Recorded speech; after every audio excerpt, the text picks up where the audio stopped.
Okay, hello everyone. My name is Eric Masowski, and in this tutorial we're going to be taking a look at the curve editor in a very quick, kind of like basic fashion. So we're just going to be going over a couple of fundamental ideas about using curves for your animation. Now, up till now what we've been doing is we've been defining keyframes for our animation. Now that holds true for this lesson and from here on out, but the keys actually have interpolation happening between them. And what we're going to be doing now with the curve editor is we're going to be modifying that interpolation so that we get finer control over our animation. So right now this motion is pretty choppy. So what we're going to do is we're going to take a look at our curve editor. Now there's a couple ways that you can get to the curve editor.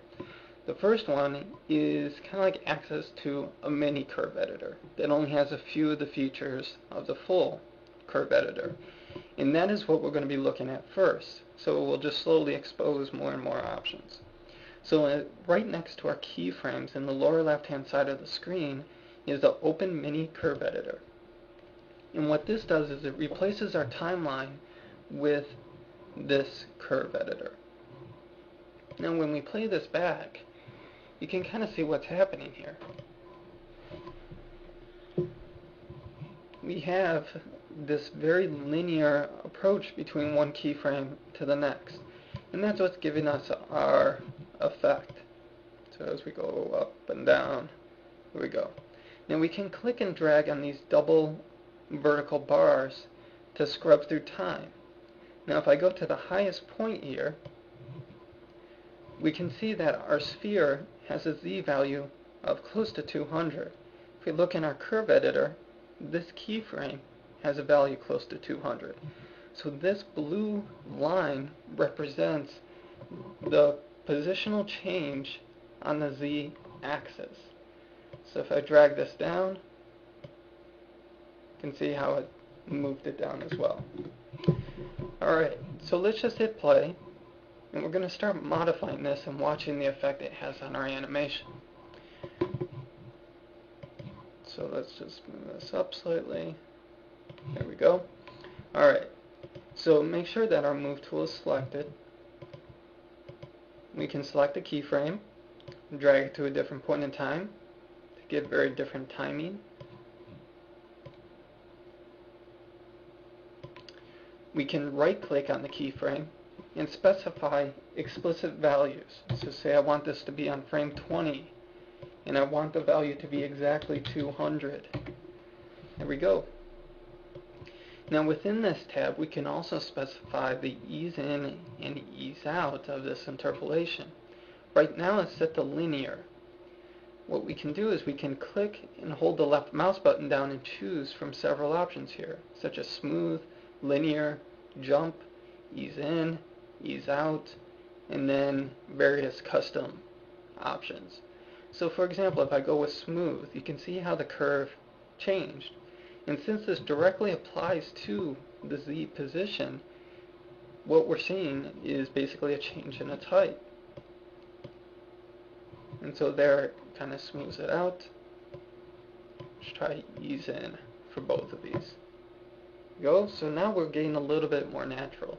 It's now a little bit slower at the top, as you'd expect a ball to be, as it loses energy, and then it gradually goes back down to impact.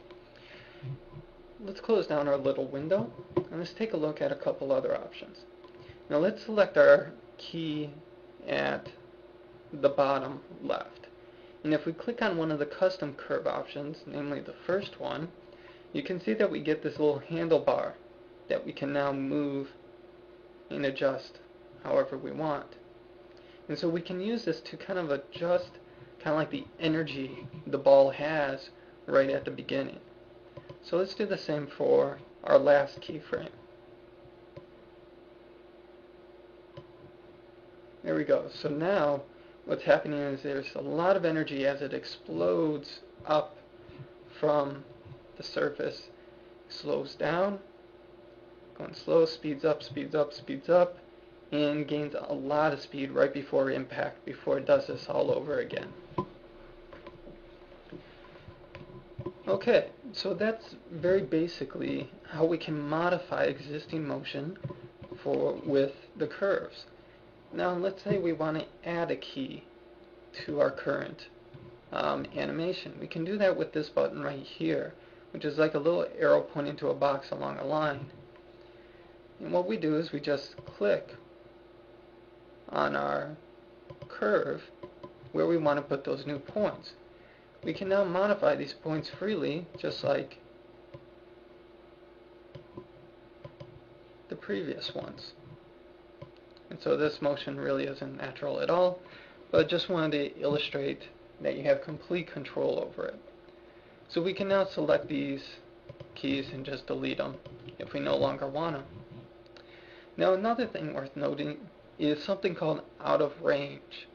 Now often if you have a repetitive motion, you don't want to animate that over and over and over again for a long period of time. It'd be nice if you could just animate it once and then have Max repeat that animation over and over and over again. And that's what out of range types do. So let's close down our mini curve editor by clicking on close. We get our timeline back. We're going to set our time, or active time window here, to be 100. And so we can do that through our time configuration. Set it to 100. Or we can do that by holding down Control and Alt and clicking and dragging with the right mouse button. Okay, so now that we have that set up, right now if we hit play, goes, and then it just stops. Let's say we wanted to continue to bounce all the way to 100. We could go through and animate this all over again, but there's an easier way. So with our sphere selected, if we go up to Graph Editors at the top of the screen, and then click on Track View Curve Editor. Now what it'll do is it'll automatically show our curve for whatever we have selected on the right hand side when we first open it. If we need to locate another object, we can find it on the left hand side here. So we have Objects, Sphere, Transform, Position, and it's now showing the X, Y, and Z position. In actuality, we only care about the Z position, so we can click on that. We can also show the rotation values, scale values, or anything else that may happen to our object. Okay, so now that we have this, we want to reproduce this curve over and over and over again. And the easiest way to do this is with this button right up here next to our little magnet. What this is it allows you to set the out of range types. So we click on it, and we have several options here. Currently we're set to constant, meaning that Max will use whatever animation data that you have, but as soon as it's done, it'll just hold that position indefinitely. There's also a great value, which is loop, which is what we want in this case. So we click OK, and you can see it puts these dotted lines in, showing what the motion is going to look like throughout the entire timeline. We can go back and we can modify any of these points. We can add, remove points, and it will be duplicated all the way down the line. And so now when we play this back, boop, it just keeps on bouncing all the time. So I encourage you to go ahead and play with a couple of these different methods.